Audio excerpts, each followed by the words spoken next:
I remember my former commander told me when I was stationed in Korea, it's your responsibility as an officer to know everything you can about what you're going to undertake. And if you don't, that's a disservice to your soldiers. So as soon as I was told I was going to be deployed to Iraq, I started reading everything I can, trying to develop myself professionally. And so I read numerous articles by constitutional and international law experts saying basically that this war was unlawful by international and domestic standards. And also I read many reports that came out from government agencies, non-governmental agencies, and a lot of the accounts coming out from independent journalists, from the Iraqi people themselves, and from the soldiers who were coming back home from the war.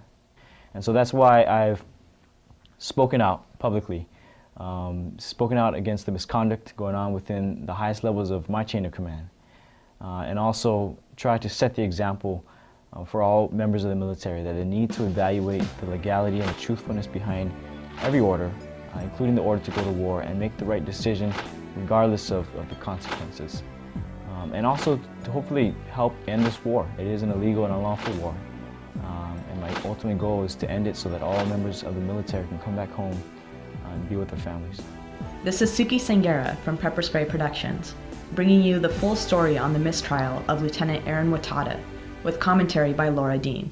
We have to realize that laws aren't necessarily just, and authority isn't necessarily isn't right. And so he's acting out of integrity and he's acting out of his consciousness. He's not just obeying orders because that's what you're supposed to do, but he's really thinking about the implications of his potential actions and then acting upon that, because we're such a society of lead and follow, lead and follow, lead and follow, and so many of us are expected to follow all of the times, and sometimes we forget ourselves to think about what we're following and what we're doing. And I think it's a wake-up call for America. Stop following and start leading and start thinking about what you're doing and the implications of your actions. We had our reporters at the gates of Fort Lewis. Good morning. We're here with Indie Media Presents to bring you the latest updates on the Lieutenant Watada court-martial. I'm Randy Rowland for Pepper Spray Productions in the Seattle Independent Media Center. The crowds are starting to arrive at the gates of Fort Lewis. At the press conferences. Thank you all for coming. I hope you enjoyed your introduction to military justice today. And inside the courtroom. This is Patricia Boyko for Indie Media here at the Lieutenant Watada court-martial. We also obtained the sketches of the trial from courtroom artist Peter Millett. We are uniquely positioned to bring you this special pepper spray report on the court-martial of Lieutenant Ehren Watada. Lieutenant Watada went into this trial facing 4 years in prison, 1 charge for missing movement for his refusal to deploy to Iraq, and 2 charges for conduct unbecoming an officer for speeches he gave about his decision not to deploy to Iraq.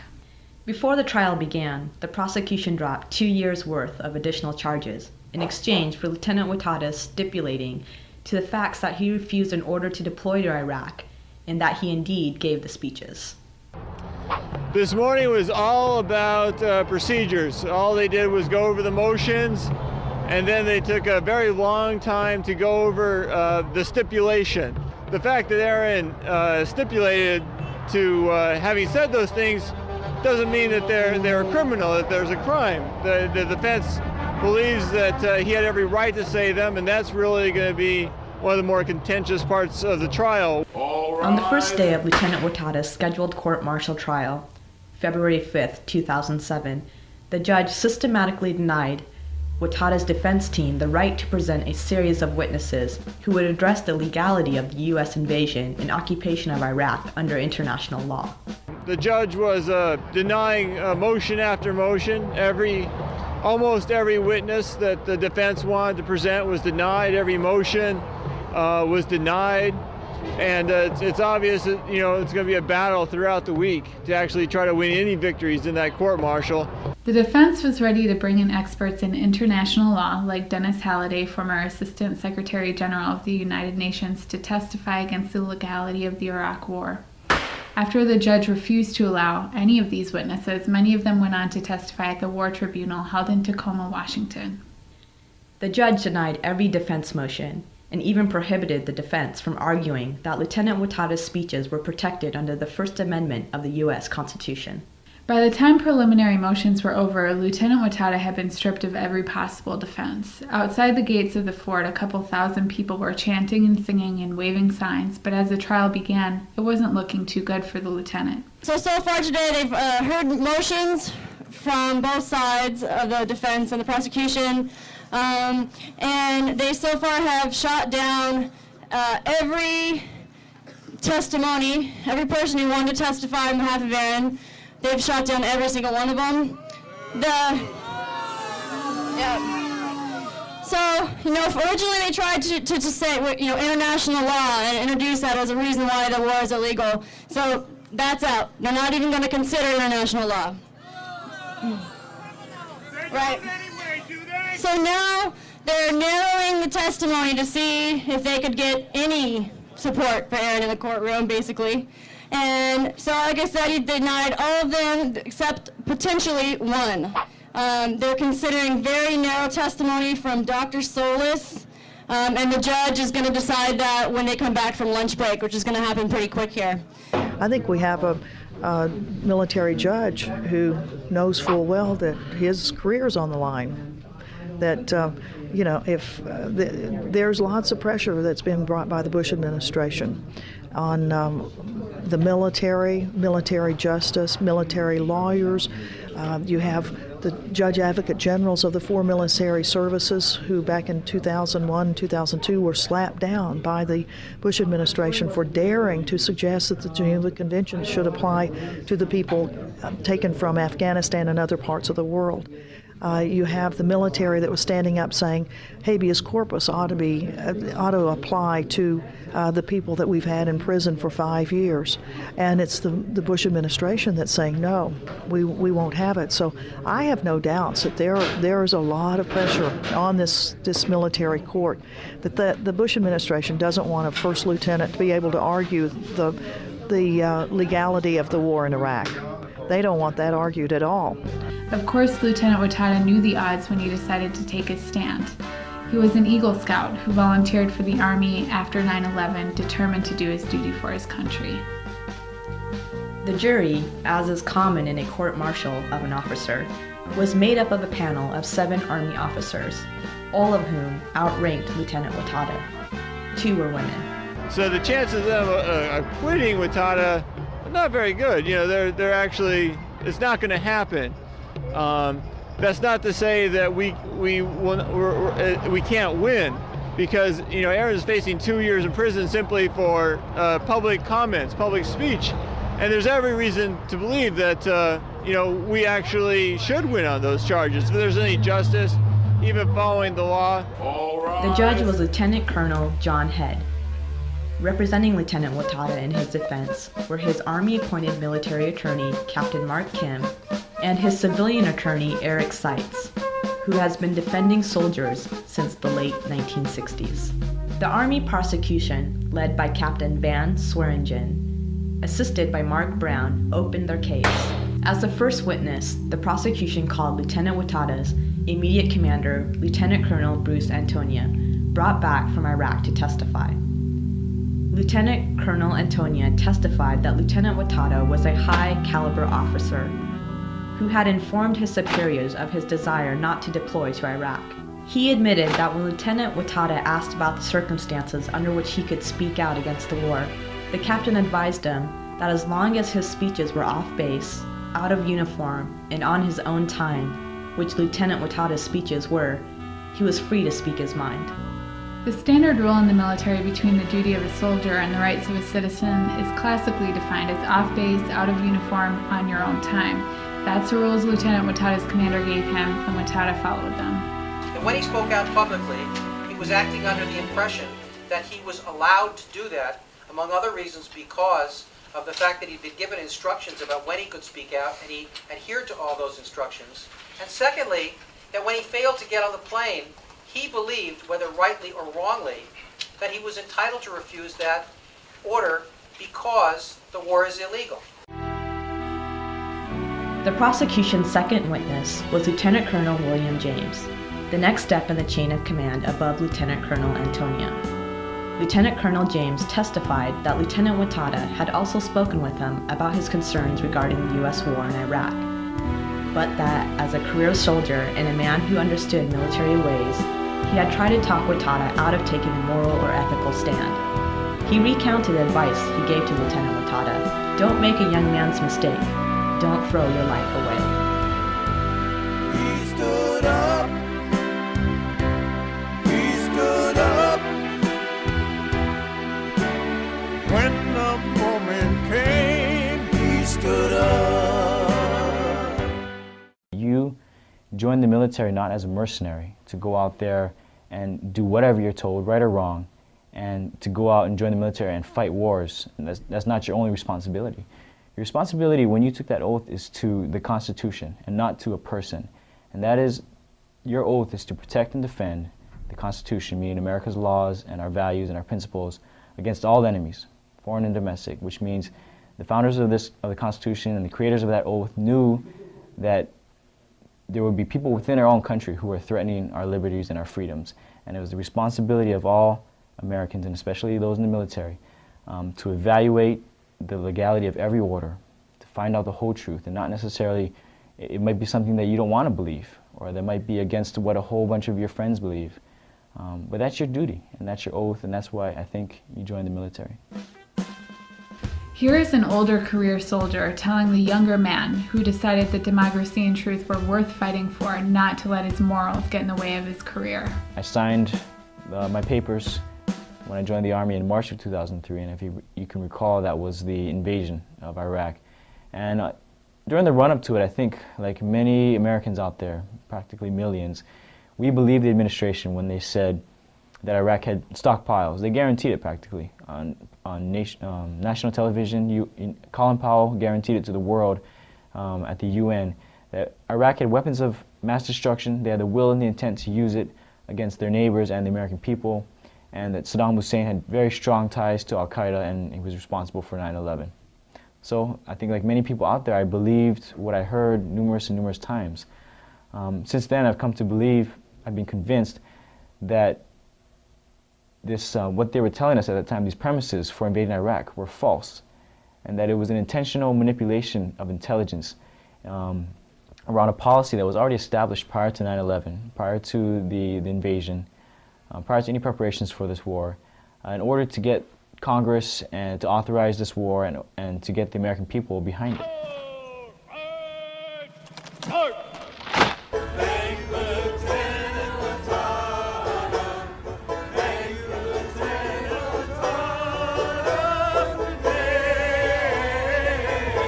Stand out here in support not only of his particular case, but of his moral position. What I believe is a mock court situation where the legality of the war has been thrown out as an issue, when the very oath of office that he's on trial for violating includes a commitment to international law, and in standing up against abuses of that, he's more than likely going to be convicted. This war is unlawful.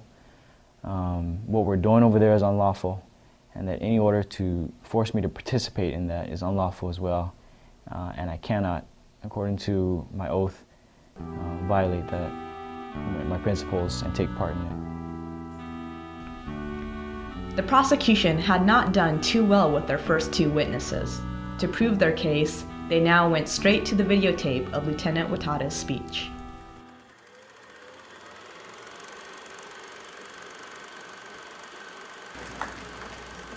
I guess you could say I'm a little overwhelmed by all the support I've been given, especially here tonight.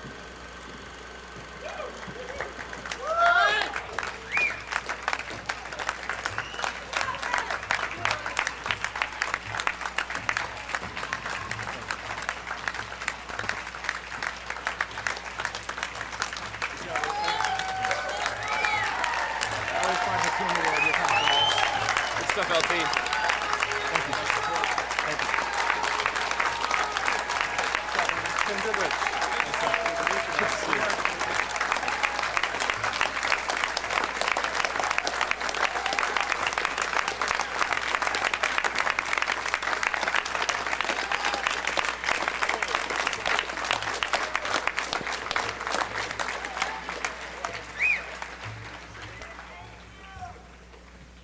Thank you, everyone, very much. And thank you all for your tremendous support.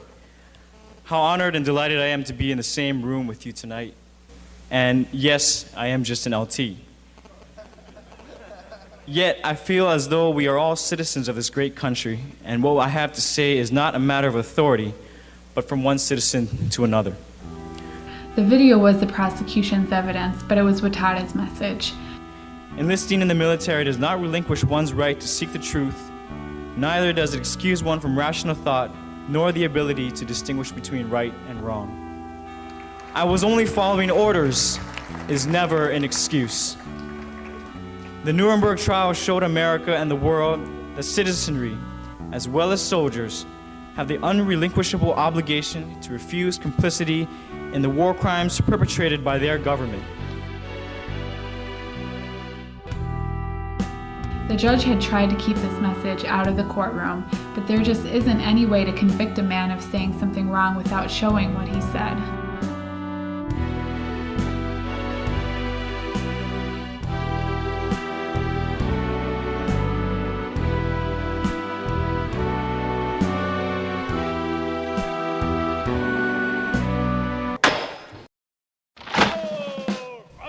The prosecution called their next witness, Professor Richard Swain, who they had lined up earlier in the proceedings as an expert to serve as a rebuttal witness against the defense's professor of military ethics.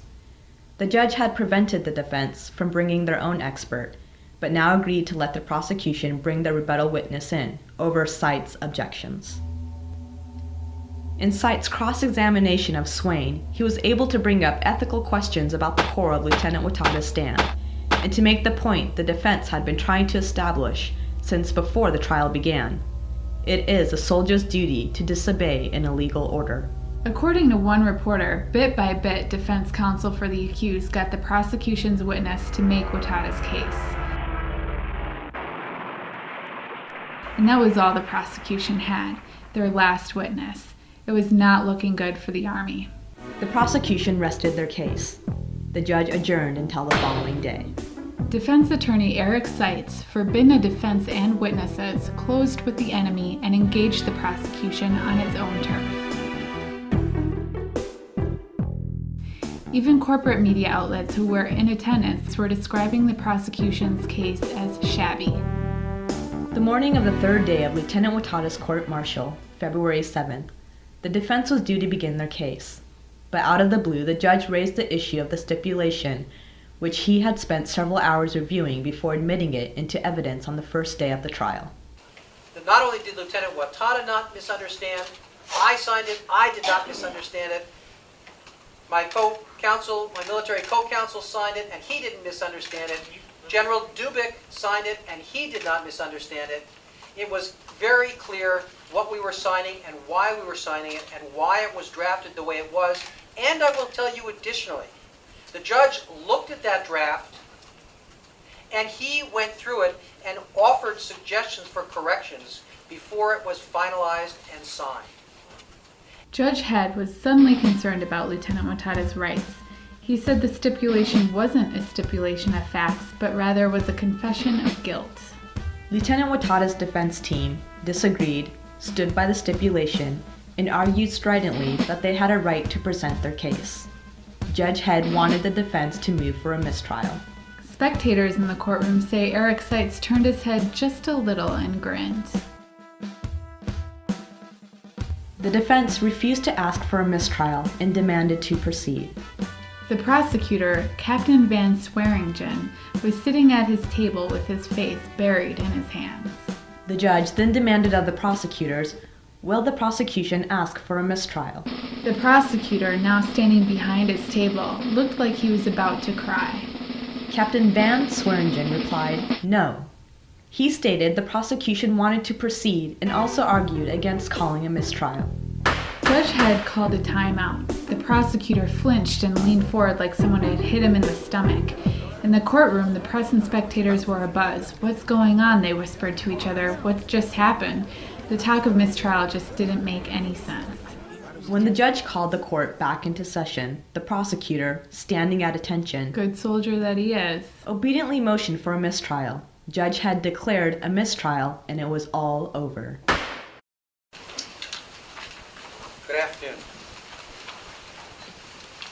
I want you to understand that a mistrial in a case of this significance is a very rare occurrence. And when it happens, it has potentially very significant effects. In this case, it is my professional opinion that Lieutenant Watada cannot be tried again because of the effect of double jeopardy. As you all know, we did not consent to a mistrial. We did not ask for a mistrial. We did nothing to warrant a mistrial. The judge made all of his rulings himself or based upon motions by the government. Once jeopardy has attached, and it clearly did attach in this case, when the jury panel was sworn in and when the first witness testified, the protection against double jeopardy applies as a constitutional matter. The doctrine of double jeopardy is drawn from the Constitution and is for the protection of the people. So that, as UW law professor John Junker noted, judges cannot just stop in the middle and say, "I don't like the way it's going," and start over. Double jeopardy is never a strategy by a defense counsel. However, when things begin to go badly for the government in a case, it is always something that defense counsel have to be wary about, that someone will cause a mistrial to occur and able to resurrect a case which isn't going too well. The prosecution threw their best shot at Watada, and based on their case alone, Lieutenant Colonel Judge Head was scared into pulling the plug on Lieutenant Watada's trial. We did nothing. We just basically entered into an agreement to stipulate to what the government drafted. And the judge can say whatever he wants, but that's untrue. We are blameless in this situation. We have been entirely consistent throughout this. We entered into a stipulation which we signed, which was drafted by the government, and we stand by that stipulation and everything that it says in it. CourageToResist.org declared the Lieutenant Watada mistrial a resounding and clear victory. The government doesn't get endless tries at a defendant until their lawyers and witnesses get it right. They rested their case, and that's the only shot they should get at Lieutenant Watada. Just weeks after the mistrial, the Army refiled charges against Lieutenant Ehren Watada, scheduling a second court-martial hearing to begin July 16th with pre-trial motions set for May 20th. Eric cites plans to file motions by April seeking to have the charges dismissed due to double jeopardy. Should the defense lose on all motions to dismiss, and this case goes back to be tried all over again, we can only expect even bigger fireworks to come. This is Suki Sangera and Laura Dean for Pepper Spray Productions in the Seattle Independent Media Center. He stood up. He stood up. When the moment came, he stood up. He stood up. He stood up. When the moment came, he stood up.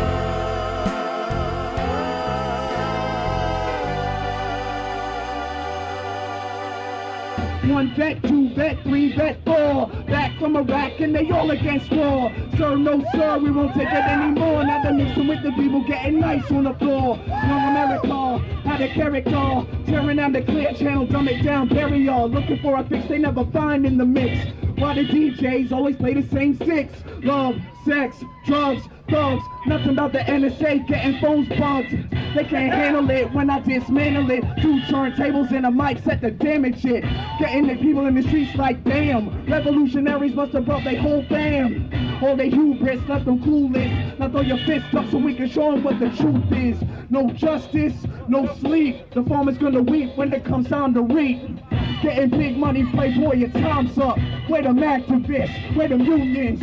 Fist up, get them high, get them high. If you ain't selling out, then reach for the sky. Word is born. That's my song. Let that jam rock all night long. Word is born. That's my song. Let that jam rock all night long.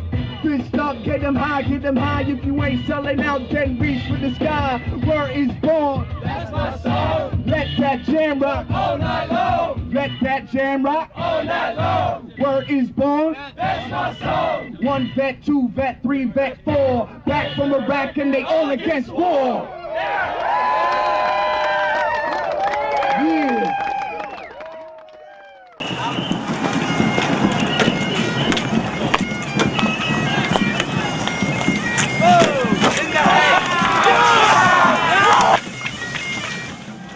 Corporate media is often criticized for only going after the spectacular shots and the superficial stories and not bothering with the issues raised by demonstrators.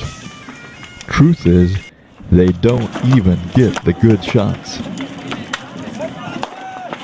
Ripped up paving stones with crowbars and even their bare hands, broke them and threw the chunks at the lines of riot police. Get the fuck out of here.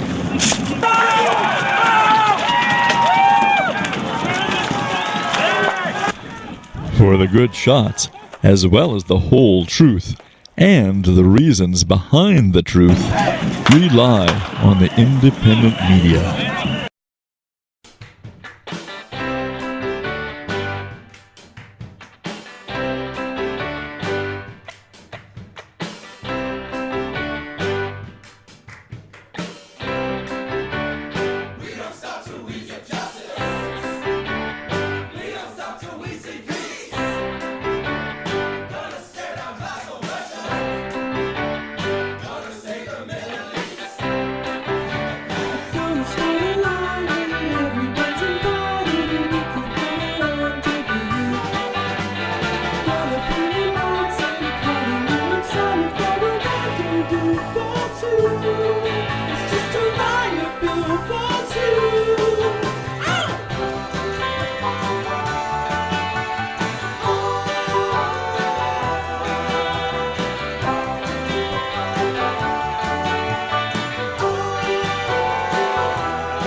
What we're following and what we're doing, and I think it's a wake-up call for America. Stop following and start leading and start thinking about what you're doing and the implications of your actions. We had our reporters at the gates of Fort Lewis.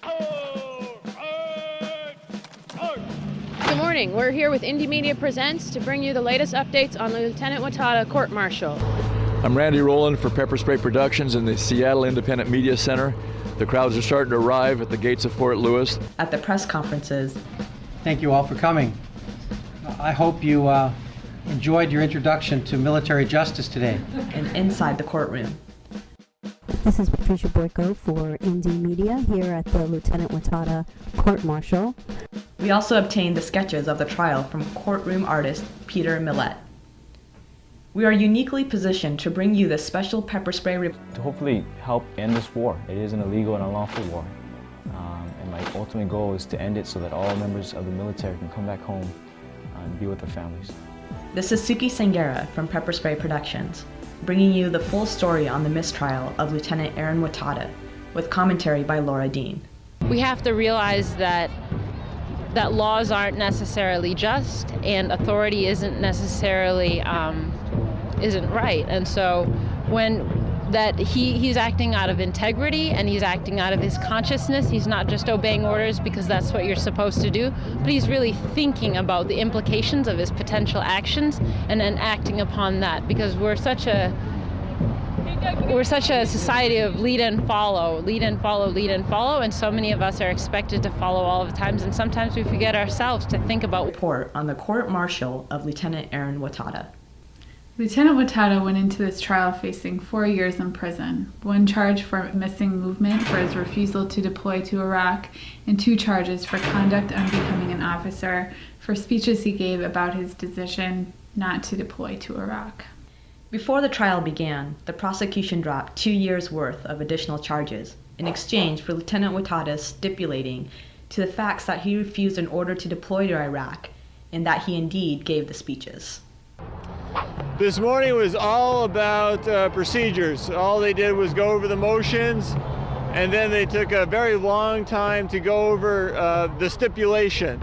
The fact that Ehren stipulated to having said those things doesn't mean that they're a criminal, that there's a crime. The defense. And trying to develop myself professionally. And so I read numerous articles by constitutional and international law experts saying basically that this war was unlawful by international and domestic standards. And also I read many reports that came out from government agencies, non-governmental agencies, and a lot of the accounts coming out from independent journalists, from the Iraqi people themselves, and from the soldiers who were coming back home from the war. And so that's why I've spoken out publicly, spoken out against the misconduct going on within the highest levels of my chain of command, and also tried to set the example for all members of the military that they need to evaluate the legality and the truthfulness behind every order, including the order to go to war, and make the right decision regardless of the consequences. And also